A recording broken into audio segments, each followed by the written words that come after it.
Welcome back to Outdoors with Larry Ray, brought to you proudly by Tennessee Wildlife Resource Agency, Barton Power Sports, Sportsman's Warehouse, and Best Care Home Services. Hey, good Saturday morning. Welcome back to Outdoors with Larry Ray as I try to keep my voice together after a week of sneezing and allergies. And I can blame it on Bill Dance. It all started at Sardis last Sunday at the St. Jude Bass Classic. I held off my sneeze until I got home that night. And a little bit later in today's show, I'm going to give you the winners of the tournament. Great tournament.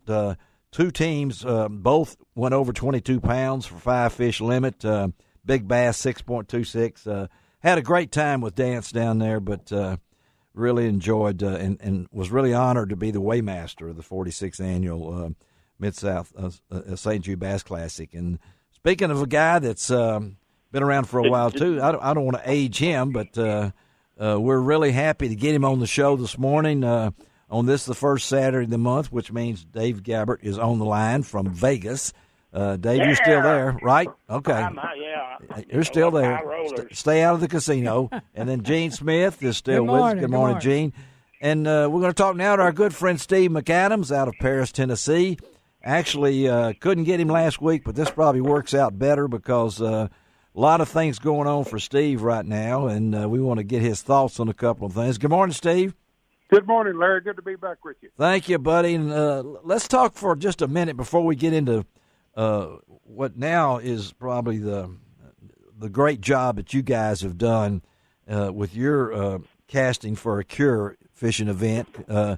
You were at the Paris meeting of the fisheries guys on May the 24th there. Right. I'd like to get your take. I know you're pretty plain-spoken. You'll tell us what you feel.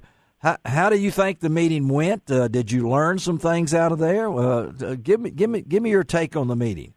I did indeed learn something, Larry. I always do. I seem like any time I go to those fisheries meetings, I always benefit from the information. I thought it was educational. A lot of people have some misconceptions about Asian carp and the history and where they are and where they're going. And I thought they did a good job explaining some of that. Tennessee and Kentucky fisheries chiefs were there. And the one thing that I enjoyed from the meeting is that both states are working in harmony, starting to work together now, and that's what it's going to take. This is a big issue that both states inherited, not of their own making, and Asian carp is on the mind of every fisherman, from a bluegill to a crappie fisherman to a bass angler, catfish. Everybody is concerned about Asian carp, and rightfully so.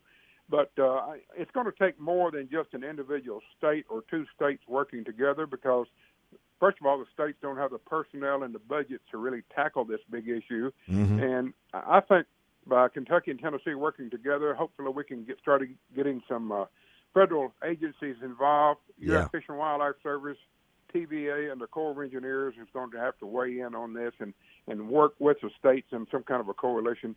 And that's what it's going to take, really, to get some things done. We've got some barriers now on Kentucky Dam that are going to prohibit some of the Asian carp from coming through the lock and coming into the Cumberland River.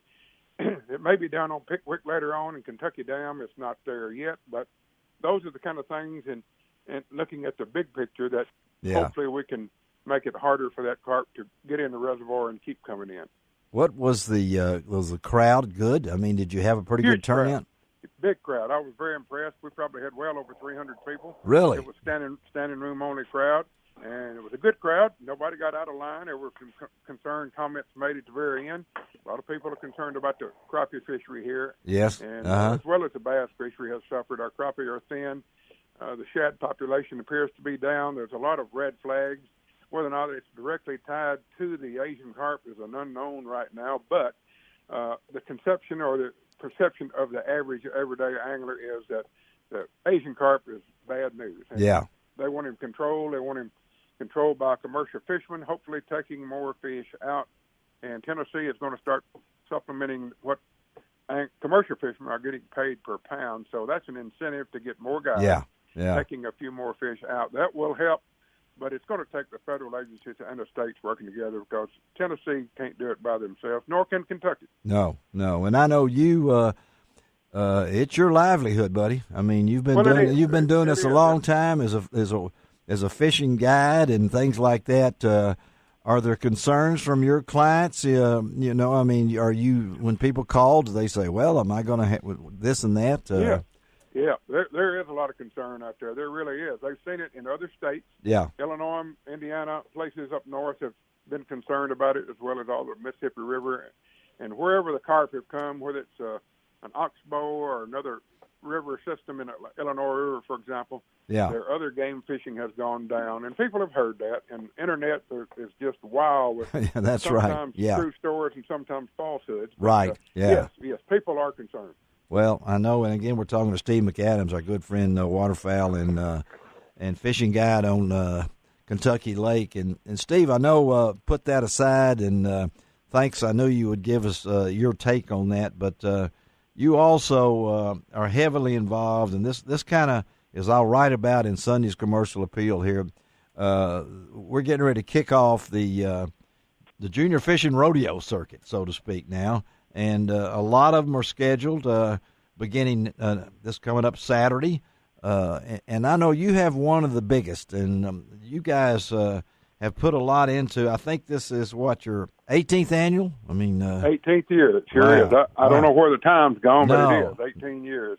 And we've had a great time with it. We've had about 5,000 kids come through our rodeo over the years. Not as many as a big city, but we've had a lot of rural kids come through our events, and we hope we fostered a future fisherman out of the deal. I think, we've provided a good environment, given away a lot of door prizes, as you know, and you put a little fish brings a big smile to a kid. So we can get them involved in these events, let them catch a few fish and go home a winner with some kind of a prize or a bicycle or plaque. Then hopefully you've planted a seed that will cultivate and make that kid a fisherman in the future, and I think we have. And at the same time, we've given a lot of money to the Cancer Society. That's what I want to ask. I get donors that send a little donation to me, and for whatever I can do, all the door prizes and the bicycles and the plaques and whatever I've got left, that's the expenses, and we make a big donation to the American Cancer Society every year. So, we're fighting fish and fighting cancer at the same time and teaching kids to fish. So that's pretty good harmony right there. Well, I know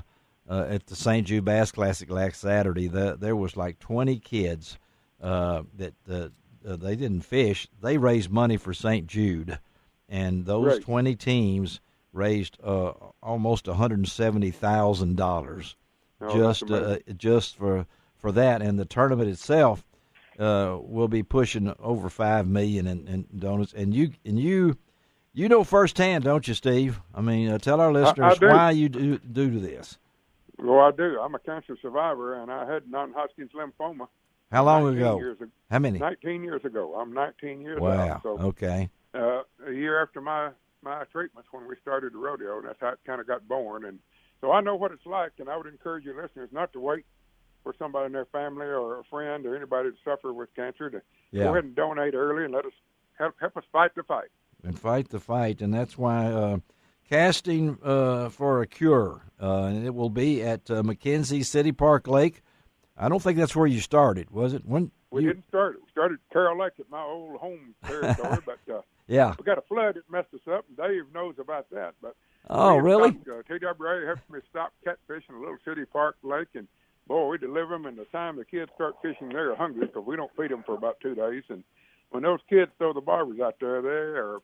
And it's like the Kentucky Derby for about 30 minutes. Hey, do you fast for 2 days before the tournament? Do you not eat before the tournament? I do not. I probably should, but I don't